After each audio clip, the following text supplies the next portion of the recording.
Intuition എങ്ങനെ ഉണ്ടാവുന്നു അതിനെപ്പറ്റി ഒന്ന് വിശദീകരിക്കാമോ? ഇൻഡ്യൂഷൻ എന്ന് പറഞ്ഞാൽ പെട്ടെന്ന് നമുക്ക് ഒരു കാര്യം ചെയ്യുമ്പോൾ ഈ രീതി ചെയ്താൽ അത് നന്നാകുമെന്ന് നമുക്ക് തോന്നും. അത് നമുക്ക് പെട്ടെന്നുണ്ടാകുന്ന ഒരു തോന്നലാണ്. അങ്ങനെയുള്ള തോന്നലുകൾക്ക് ഇൻഡ്യൂഷൻസ് എന്ന് പറയും. കാരണം അതിന് ലോജിക്കൊന്നും കാണില്ല. ലോജിക്കായിട്ട് ബന്ധപ്പെട്ടോ ചിന്തിച്ചെടുത്ത ഒരു തീരുമാനമായിരിക്കില്ല. പക്ഷെ അത് ശരിയാണെന്ന് നമ്മുടെ മനസ്സ് ഉള്ളിൽ നിന്ന് പറയുന്നു. അത് ഇൻഡ്യൂഷൻ എന്ന് പറയും. പക്ഷേ ഇൻഡ്യൂഷൻ കൂടണമെങ്കിൽ പ്രധാനമായിട്ട് ചെയ്യേണ്ടത് നമ്മുടെ പഞ്ചേന്ദ്രിയങ്ങളുടെ പ്രവർത്തനം കൂട്ടണം. ഉദാഹരണമായി കാണുന്നത് പലതരത്തിലാണ്. കാഴ്ച എന്ന് പറഞ്ഞാൽ സാധാരണഗതിയിൽ ആളുകൾ പൂർണ്ണമായി ഒന്നും കാണുന്നില്ല. കാണുന്നവരുണ്ട്. ഒരു സിനിമ എടുക്കുന്ന ആള് അല്ലെങ്കിൽ ഒരു ഫോട്ടോഗ്രാഫർ, ഇവരൊക്കെ മൊത്തത്തിൽ എല്ലാം കണ്ടിട്ടാണ് അവർ തീരുമാനിക്കുന്നത്. ഇത് നല്ലതാണ്, നല്ല സ്ഥലമാണ്, നല്ല ലൊക്കേഷനാണ്, എല്ലാം തീരുമാനിക്കുന്നത്. അതേസമയം നമ്മൾ അങ്ങനെ പൂർണ്ണമായിട്ടെല്ലാം കാണുന്നില്ല, പാർഷ്യലായിട്ടുമൊക്കെ കാണുന്നുള്ളൂ. അപ്പോൾ പൂർണ്ണമായിട്ട് കാണുക എന്നുള്ള ഒരു കാര്യം. അതുപോലെ തന്നെ പ്രധാനമാണ് കേൾവി പലതരത്തിലുണ്ട്. പാർഷ്യൽ ഹിയറിംഗ് ഉണ്ട്, സെലക്റ്റീവ് ഹിയറിംഗ് ഉണ്ട്. എന്ന് പറഞ്ഞാൽ ഇഷ്ടമുള്ളത് മാത്രം കേൾക്കുക, മുഴുവനായിട്ട് കേൾക്കാതിരിക്കുക. ചിലപ്പം കേട്ടെന്ന് നടിച്ചുകൊണ്ട് തന്നെ ഇരിക്കും, കേൾക്കുന്നേ ഉണ്ടാവില്ല.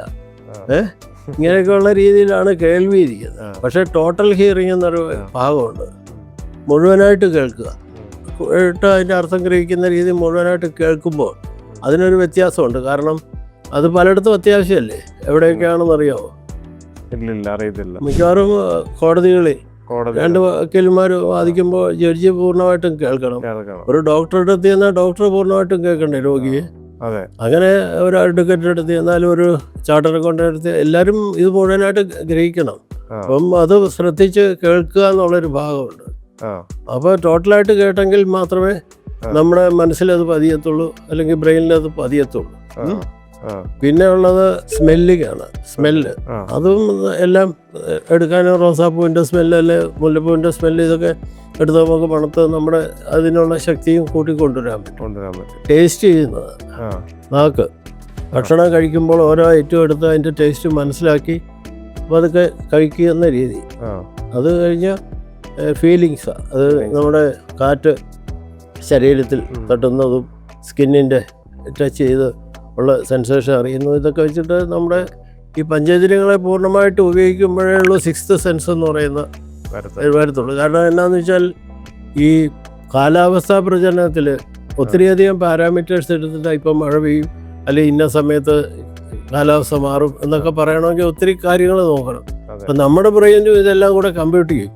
ഈ കണ്ടതും കേട്ടതിൻ്റെയൊക്കെ പൂർണ്ണത ഉണ്ടെങ്കിൽ ഇതെല്ലാം കൂടെ കമ്പ്യൂട്ട് ചെയ്തിട്ട് ആണ് നമ്മുടെ ഇൻഡ്യൂഷനിലേക്ക് കാര്യങ്ങൾ എത്തിക്കുന്നത്. പെട്ടെന്ന് തീരുമാനം എടുക്കാനുള്ള കഴിവ് വരണമെങ്കിൽ ഈ രീതിയിൽ പഞ്ചേന്ദ്രിയങ്ങളെ ഉപയോഗിക്കുകയും അതിനുശേഷം നമുക്ക് ഇൻഡ്യൂഷൻ ഉണ്ടാകുന്നു എന്ന് നമുക്ക് മനസ്സിലാവുകയും ചെയ്യും. അല്ലെങ്കിൽ അത് കൂട്ടിക്കൊണ്ടുവരാൻ പറ്റും.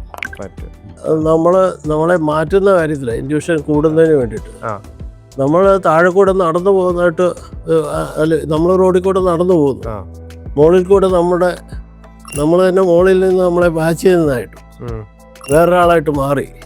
എന്നിട്ട് ഇയാളിൽ തന്നെ മാറ്റമൊക്കെ ഉണ്ടാകണം എന്ന് ചിന്തിച്ച് ഇയാൾക്ക് വേണ്ട മാറ്റങ്ങളുടെ എല്ലാ കഴിവുകളും ഉണ്ടാകുന്നതായിട്ട് കണ്ടുകൊണ്ട് ഇയാൾ ആ രീതിയിൽ മാറണമെന്ന് ചിന്തിച്ച് കുറച്ച് നാൾ നമ്മളാളിനെ ഒബ്സർവ് ചെയ്യുക, വേറെ ആളായിട്ട് നിന്നുകൊണ്ട്. അപ്പോൾ അങ്ങനെയുള്ള ഒബ്സർവേഷൻ കൂടി നമ്മുടെ ക്വാളിറ്റീസ് നമുക്ക് മാറ്റിയെടുക്കാൻ പറ്റും, കൂട്ടിക്കൊണ്ടുവരാൻ പറ്റും. അങ്ങനെ കൂട്ടിക്കൊണ്ടുവരും തോറും ഇൻഡ്യൂഷനുള്ള കഴിവുകൾ കൂടിക്കൊണ്ടിരിക്കും. നമ്മളെ തന്നെ മറ്റൊരാളായിട്ട് ഉണ്ട്. മേളിൽ നോക്കണം, താഴെ കൂടെ പോകുമ്പോ എന്നാക്കി കാണിക്കുന്നത് എല്ലാം നോക്കി മനസ്സിലാക്കി അതനുസരിച്ച് ചേഞ്ച് ആക്കുക. ഓക്കെ, വേറൊരു വ്യക്തിയായിട്ട് നമ്മൾ തന്നെ അറിയുന്നതാണ്. അത് വേർതിരിക്കണമായിരിക്കും നെഗറ്റീവും പോസിറ്റീവും ഒക്കെ അല്ലേ? അതൊക്കെ വേണ്ട കാര്യങ്ങളാണ്.